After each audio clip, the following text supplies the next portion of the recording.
সুপ্রিয় শিক্ষার্থী বন্ধুরা, আসসালামু আলাইকুম।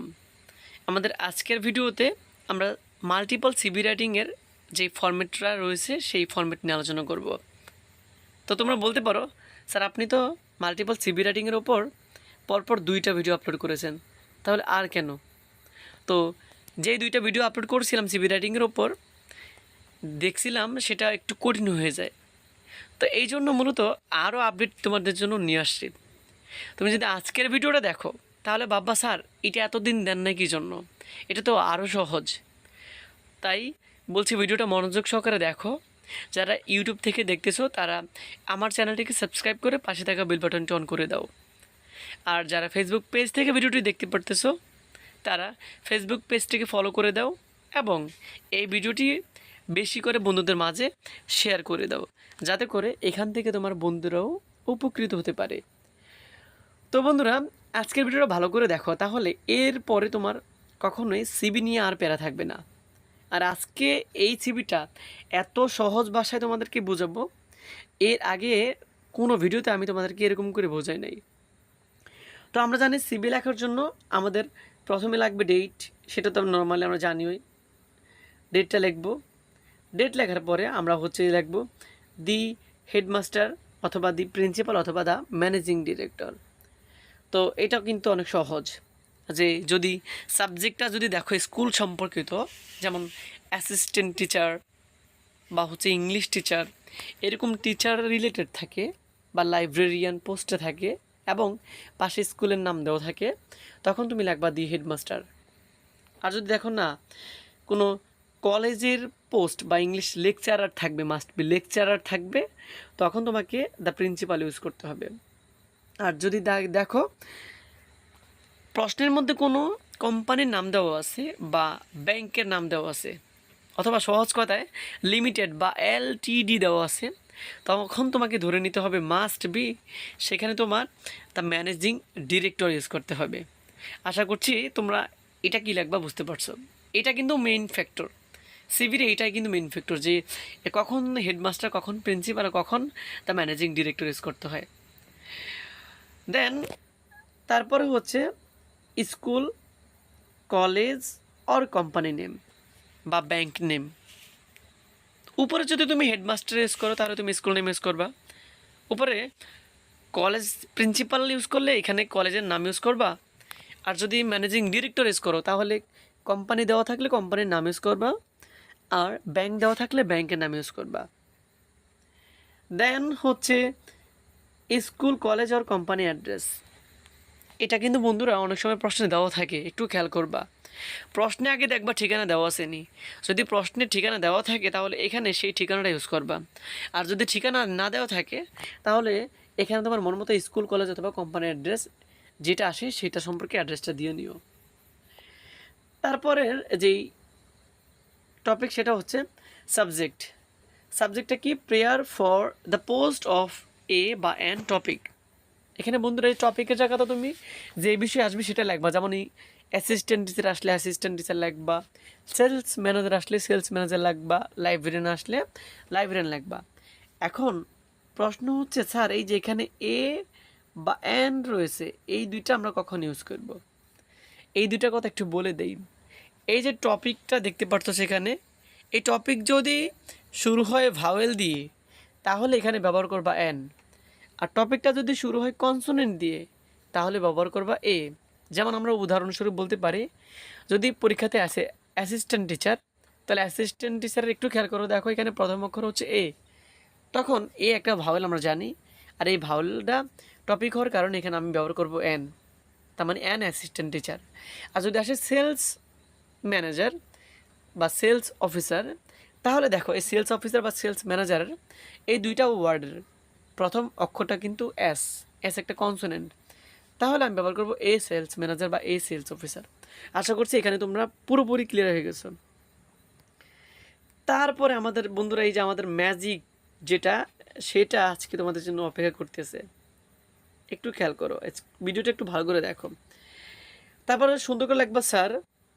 স্যার লেখার পরে দেখো আজকে লেখাটা কত সহজ করে দিয়ে দিছি, যেটা তোমার একবার দেখলে মুখস্থ হয়ে যাবে, আর এটা প্রত্যেকটা সিভিতে তুমি ইউজ করতে পারবা। শুরু করবা in response to your advertisement published in the Daily Star for the post of a বা এন টপিক। এটা অলরেডি এর আগেই বুঝে দিচ্ছি বা এ বা এন টপিক এগুলো বুঝেছি। এখানে বুঝতে হবে যে এই যে ডেইলি স্টার কথাটা এটাকে আমরা প্রত্যেকটাতে লিখব কি না। বলে দেই, যদি প্রশ্নে কোনো পত্রিকার নাম দেওয়া না থাকে তাহলে তুমি এই ডেইলি স্টার ইউজ করবা। আর যদি দেখো প্রশ্নে প্রথম আলো, দৈনিক ইত্তেফাক এরকম পত্রিকার নাম দেওয়া থাকে তাহলে তুমি যেই পত্রিকার নাম দেওয়া থাকে সেটা কিন্তু ইউজ করবা, আর না কিন্তু তুমি নাম্বার পাবা না কিন্তু। আর মনে রাখবা বন্ধুরা, 100%-এর মধ্যে 99%ই পত্রিকার নাম দেওয়া থাকে না। তো দ্যাটস ওয়াই এখানে দ্য ডেইলি স্টার ইউজ করা কিন্তু বেটার। যদি না দেওয়া থাকে এটা ইউজ করবা। নেক্সট আমাদের যেই সেন্টেন্স সেটা হচ্ছে আই উড লাইক টু, একটু খেয়াল করো। I would like to, I would like to কী বলছে একটু, apply. I would like to apply as a candidate for the post. বলছে I would like to apply, যে আমি এই পোস্টের জন্য একজন ক্যান্ডিডেট। তারপরে my particulars are given below, my particulars are given below. বন্ধুরা দেখো কোনো ভেজাল নাই এখানে, কোনো তারিখ কিছুই ইউজ করতে হয় নাই। এখানে মেইন কথাটা শুধু ইউজ করছি যে আমার যে কাগজপত্র সেগুলো নিচে দেওয়া হলো। তারপরে এই তোমার মেইন কথা ধরো শেষ। এবার তুমি যে একটা কাকুতি করতে হয় বা কাকুতি করতে আমরা জানি চাকরি নেওয়ার সময়, সেখানে লিখবো I therefore pray and hope that you would be kind enough to prove my ability. বন্ধুরা দেখো এর থেকে কোনো সহজ সেন্টেন্স হয় বলো?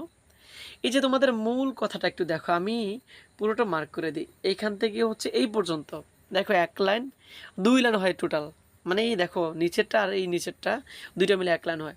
টোটাল এই 2 লাইন হচ্ছে তোমার মেইন কথা। আগে তো কত বড় করে দিচ্ছি দেখো। তো এই জন্য এটা আমি খুবই আপডেট করে তোমাদেরকে জন্য বানিয়েছি। এইটা যদি ফলো করো তাহলে তোমার অন্য কিছু লেখা লাগবে না।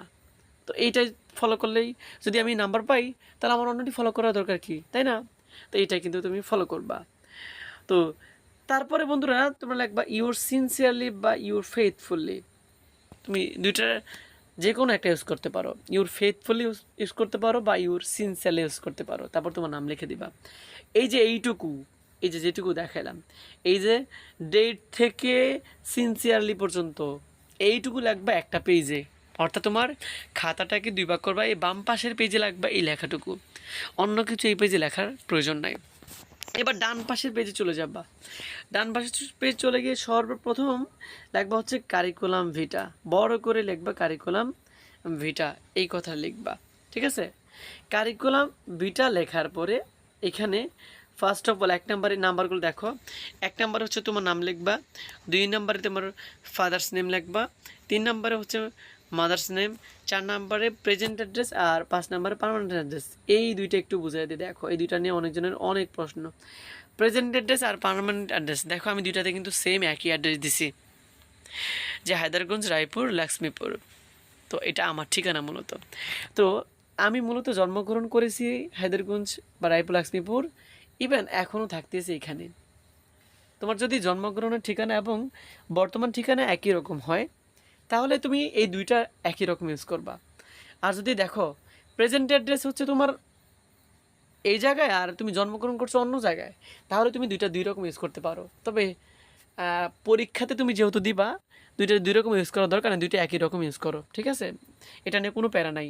অথবা তুমি প্রেজেন্ট অ্যাড্রেস বা পার্মানেন্ট অ্যাড্রেস এই দুইটা থেকে একটা স্কিপ করতে পারো, যে কোনো একটা বাদও দিয়ে দিতে পারো। ঠিক আছে, তারপর বন্ধুরা 6 নম্বরে হচ্ছে ন্যাশনালিটি। ন্যাশনালিটি হচ্ছে কি জাতীয়তাবাদ, যেটা হচ্ছে কি বাংলাদেশি। 7 নাম্বার একটু ভালো করে দেখো, ডেট অফ বার্থ 1 জানুয়ারি 1995। এখন বলতে পারো স্যার আমরা তো এত সালে জন্মগ্রহণ করিনি, আপনি কেন দিয়েছেন? এটা কিন্তু বন্ধুরা আমিও কিন্তু এত সালে জন্মগ্রহণ করিনি, বাট তারপরেও এটা আমি এখানে দিয়ে দিছি। সিবি করার সময় যদি তোমার জন্ম তারিখ ঠিকমতো না থাকে বা সিবির এই পাশের সালের সাথে যদি জন্মের তারিখ ঠিক না থাকে তাহলে কিন্তু তুমি মার্কস পাবা না। যেমন তুমি যদি লেখো তোমার জন্ম 2010 আর তুমি মেট্রিক পাস করো 2016-তে, তাহলে 6 বছরে কি তুমি মেট্রিক পাস করো বলো? তাহলে কিন্তু তুমি 0 পাবা। তার মানে আমি এইখানে যেই ডেটটা দিয়ে দিছি এই ডেটটা ইউজ করবা, তুমি অন্য কোনো আদার কোনো ডেট ইউজ করা তোমার প্রয়োজন নাই। তারপরে 8 নাম্বার হচ্ছে রিলিজন ইসলাম। ম্যারিটাল স্ট্যাটাস 9 নাম্বার, সেটা হচ্ছে আমরা জানি ম্যারিড হলে ম্যারিড, আর যদি অবিবাহিত হয় তাহলে আনম্যারিড। তারপরে 10 নম্বরে কন্ট্যাক্ট নাম্বার, সেটাও তুমি নাম্বার লিখে দেবে তোমার, এটা কিন্তু most important, contact number skip করার কোনো প্রয়োজন নাই। আর তারপরে লাস্ট 11 নাম্বার হচ্ছে একাডেমিক কোয়ালিফিকেশান, অর্থাৎ শিক্ষাগত যোগ্যতা যেটা, সেটা তোমার মোস্ট ইম্পর্টেন্ট। এবার সবচেয়ে ইম্পর্টেন্ট জায়গায় আমরা এসে পড়ছি 11 নাম্বার। সেটা দেখো 11 নাম্বার তুমি 4টা ঘর বানাবা। একটা হচ্ছে নেম অফ এক্সাম, একটু খেয়াল করো, একটা নেম অফ এক্সামের ঘর, তারপর হচ্ছে ইয়ার, জিপিএ বা সিজিপিএ, তারপরে বোর্ড বা ইউনিভার্সিটি, এরকম 4টা ঘর বানাবা। 4টা ঘর বানানোর পরে এবার শুরু করবে একটা করে। এই যে নেম অফ এক্সাম, এটা দেখতে পারতো এখানে নিচে নিচে এসএসসি, এইচএসসি, ভিএ, এমএ লিখে নিবা। অর্থাৎ আমরা জানি সর্বপ্রথম আমরা এসএসসি, তারপরে এইচএসসি পাস করি, তারপরে বিএ পাস করি, তারপরে এমএ পাস করি, এটা ধারাবাহিক লিখবা। লেখার পরে দেখো আমি যদি প্রথমটা এসএসসি ধরি, দেখো এসএসসি দিছি আমি 2010। কেন 2010 দিচ্ছি একটু খেয়াল করো, ওই যে দেখো আমার ডেট অফ বার্থ এখানে ভালো করে 7 নাম্বারটা দেখো যে 1 জানুয়ারি 1995। তো 1 জানুয়ারি 1995 জন্ম হলে তো আমি তো এসএসসি পাস করবো 2010 সালে, স্বাভাবিক। 16 বছরে পাস করছি দেখো। অর্থাৎ এইখানে তুমি সামঞ্জস্য রেখে এখানে তোমার ডেটা লিখতে হবে, আদারওয়াইজ কিন্তু তুমি নাম্বার পাবা না। কিন্তু সিভিটা কিন্তু মোস্ট ইম্পর্টেন্ট এটা। তারপরে হচ্ছে জিপিএ 5 পয়েন্ট, আমরা জানি এসএসসিতে 5 পয়েন্ট পর্যন্ত আছে। তারপর হচ্ছে বোর্ড হচ্ছে কুমিল্লা। নেক্সট দ্বিতীয়টা এইচএসসি 2012, জিপিএ এইটাও 5 দেওয়া যায় এবং বোর্ড হচ্ছে কুমিল্লা। তারপর বিএ দেখো আমরা জানি বিএ পাস করতে সময় লাগে 4 বছর। তো দেখো এর আগেটা ছিল 2000, তো 12 থেকে যদি 4 যোগ করি তাহলে হয় 2016। আর এই বিএর সর্বোচ্চ পয়েন্ট হয় 4 পয়েন্ট, তুমি যদি 4.16 বা 17 দাও তাহলে কাটা যাবে, অর্থাৎ তোমার 4 পয়েন্টটা নিচে রাখতে হবে। দেখো আমি 3 পয়েন্ট দিয়েছি, আমি ফার্স্ট ক্লাস পাইছিলাম পরীক্ষায়, তো সেটাই দিয়েছিলাম, 3 পয়েন্ট পাইছি 4-এর মধ্যে। আর আমার ইউনিভার্সিটি ছিল ঢাকা। তারপরে হচ্ছে এমএ বিএ পাস করার 1 বছরের পরে পাস করে এমএ। তো দেখো উপরে দিয়েছি 2016, এখানে হচ্ছে 2017, আর এখানেও সিজিপিএ 3.50 দিয়েছি, অর্থাৎ 4 পয়েন্টের বেশি দেওয়া যাবে না। এটাও আমি ঢাকা ইউনিভার্সিটি থেকে পাস করেছি। তো তারপরে হচ্ছে দেখো 12 নম্বর হচ্ছে এক্সপেরিয়েন্স, সার্ভিং অ্যাজ অ্যান, এইটা একটু ভালো করে দেখো, এটা কিন্তু অনেকজন বোঝে না। Serving as an topic for 5 years at school college আর কোম্পানির নেম, এটা একেবারে সহজ বন্ধুরা, একটু দেখো আজকে পরে তোমার এক্সপিরিয়েন্স জীবন ভুল হবে না, এটা একেবারে সহজ। এখানে সার্ভিং অ্যাজ এ বা এন তো তুমি জানো টপিকের উপর ডিপেন্ড করে, টপিকটা লেখার পরে ফর 5 ইয়ার্স লাগবা স্কুল কলেজ আর কোম্পানির নেম, তুমি এখানে যে স্কুল লাগবা সেম এখানে অন্য স্কুল নাম লাগবে, অর্থাৎ উপরে যে স্কুল নাম লাগবা এখানে অন্য একটা স্কুল নাম লাগবা, উপরে যে কলেজে লাগবে এখানে অন্য একটা কলেজের নাম লাগবা, উপরে যে কোম্পানি লাগবা ব্যাংকিং লাগবা এখানে অন্য একটা কোম্পানি বা ব্যাংকের নাম লিখে দেবে, তাহলে হয়ে যাবে।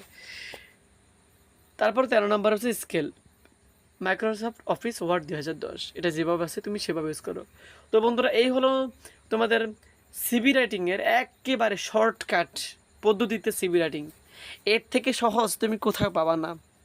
এখন এইটাও যদি মুখস্থ করতে না পারো তাহলে তুমি কোন স্টুডেন্টের মধ্যে পড়োই না। মনে রাখবা যত কষ্ট হোক এটা মুখস্থ করে দাও, তুমি পৃথিবীতে যত সিবি আছে প্রত্যেকটা সিবি তুমি এটা দিয়ে ব্যবহার করতে পারবা। তোমার কষ্ট করে 100 বা 200 সিবি আর মুখস্থ করার প্রয়োজন নাই রে ভাই, তুমি এটাই মুখস্থ করো, তোমার সকল সিবি হয়ে যাবে। তো ভিডিওটি কেমন লাগলো অবশ্যই কমেন্ট সেকশনে জানিয়ে দেবে। যদি ভিডিওটি ভালো লেগে থাকে অবশ্যই ভিডিওটি বন্ধুদের মাঝে বেশি বেশি করে শেয়ার করে দিবে আশা করছি। আর দেখা হচ্ছে পরবর্তীতে আবার কোনো ভিডিওতে, সেই পর্যন্ত সবার সুস্থতা কামনা করে আজকের মতো এখানেই বিদায় নিলাম। আল্লাহ হাফেজ।